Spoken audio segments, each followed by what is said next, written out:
Hey y'all, what's up? Hey, I'm gonna call this piece Body of Experience. Yeah, few things. Few things. I know if I got the word body in it, I'm probably talking about the body game and whatnot. Right. And whatnot. But first I want to shout out C Boogie. C Boogie, Baltimore Boogie, the Boogie Man. I was checking out his video this morning before I came out. He was talking about the body and self-actualization. And he said something, man. I had to co-sign it. He said, and I'm paraphrasing, if you got a buff body, dudes think twice about running up on you. I had to co-sign that. I was like, yeah, you're right. You're right about that. Wait a minute, let me turn this joint on from this window a little bit. Yeah, you're right about that, right? Because I got a story. I haven't told a story in a while. And I've told this one before, but it's like one of those things that be etched in. Like 2 or 3 lifetimes from now, I'm gonna do a past life regression. I'm gonna remember this joint.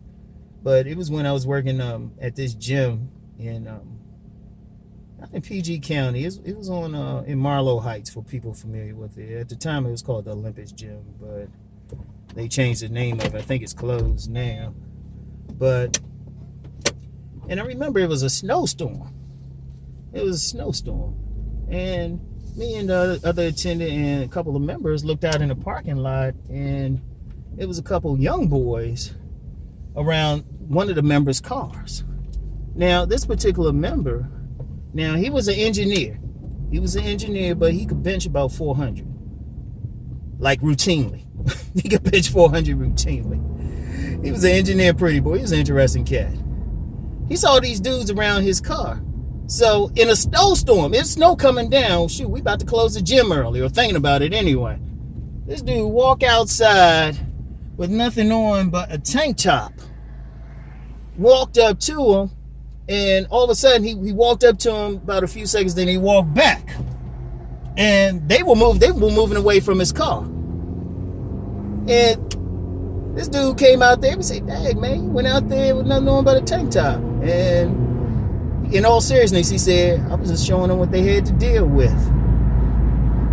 And just so you realize the power of just doing that, those same kids about half an hour later robbed one of the stores around there at gunpoint. So they were armed. I'm telling you, it does make you think.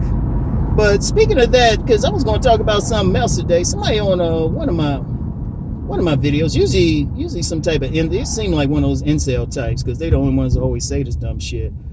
Dude actually said in a comment, like, it's all about the face. A man with a face and a dad bod would beat out average looking guy and who is in shape. I was just, sometimes you don't even want to argue with people. He was just like, that click, block. Because I was like, that's some bullshit. That's some bullshit. And this is why I say it. See, one thing you got on this internet, you got a lot of people who say stuff, but they don't have any personal experience. It's like secondhand, or they believe what they seen in a video, or they have some theory that has no basis in real life. I'm gonna tell you what, everything I write about, I talk about in my books. It ain't based on just Rom's personal experience, because my feeling was always my experience could be unique, and it is unique in many ways. So what I've done, over the years, I've always was friendly with the real players.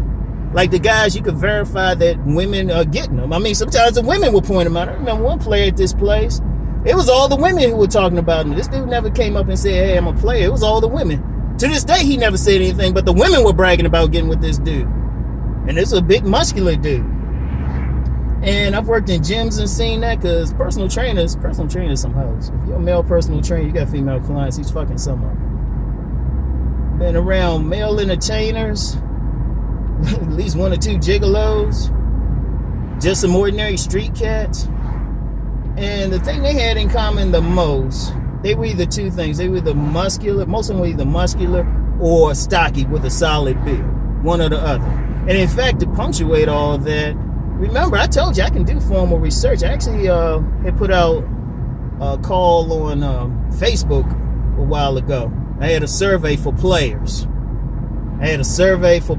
Specifically for players. So I got too many responses. I don't know. I had to get at least 50 responses. At least 50. I stopped counting after a while. And they were all saying the same thing. They were all saying, you know, what they did, how they did. They made a point of saying what their body build was and everything. And I was just like, wow, okay. So when I talk about the body game, I'm telling y'all some shit that actually work for other people. Now, there's always an exception, but I found an interesting thing with the exception. The exception was some guys who were on the slimmer side. But looking back at them, all of them had game. All of them were stylish ass dressers. They had a mouthpiece, and they were just well groomed.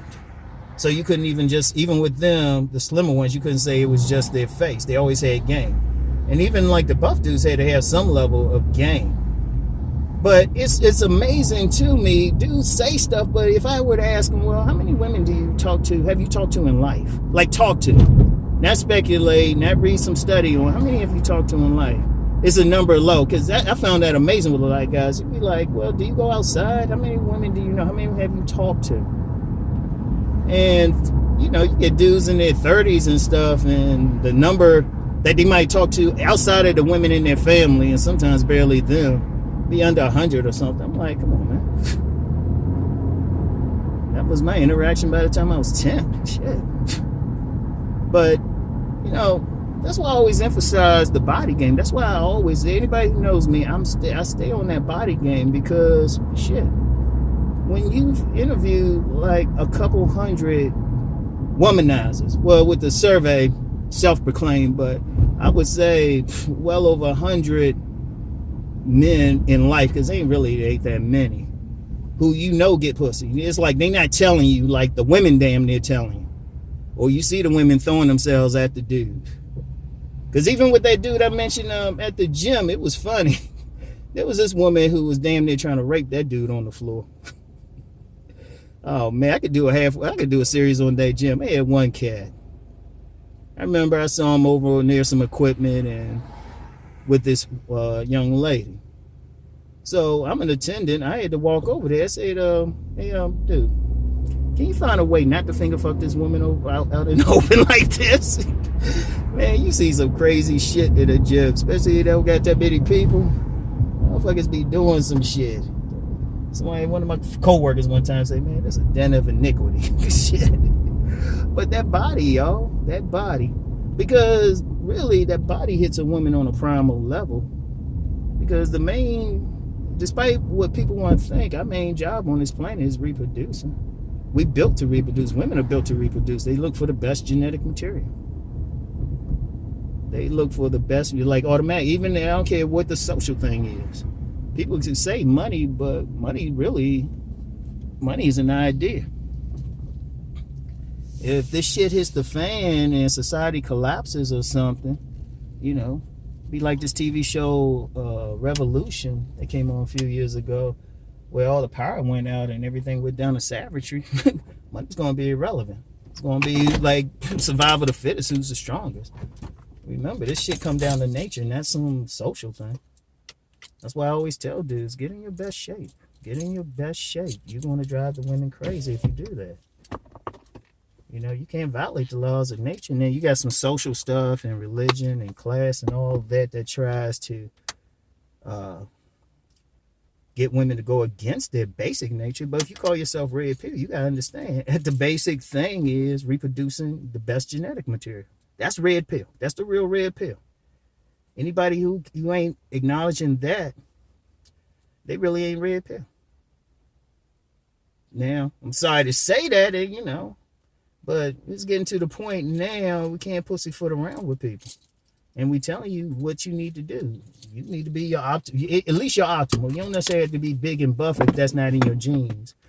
But as I told some cats on my private site, it's like whatever your size, if you ectomorphic, you got to pop out those veins. You mesomorphic, you need to be defined. And if you endomorphic, it's going to be hard for you to really get cut, but you can still be solid. You need to have your best genetic material, and then the woman who's going to like find you most attractive. Well, I'll put it like this: is she's going to have something in her DNA that wants your DNA, and there's a deeper aspect to that, but you're not ready to hear about the blood matrix.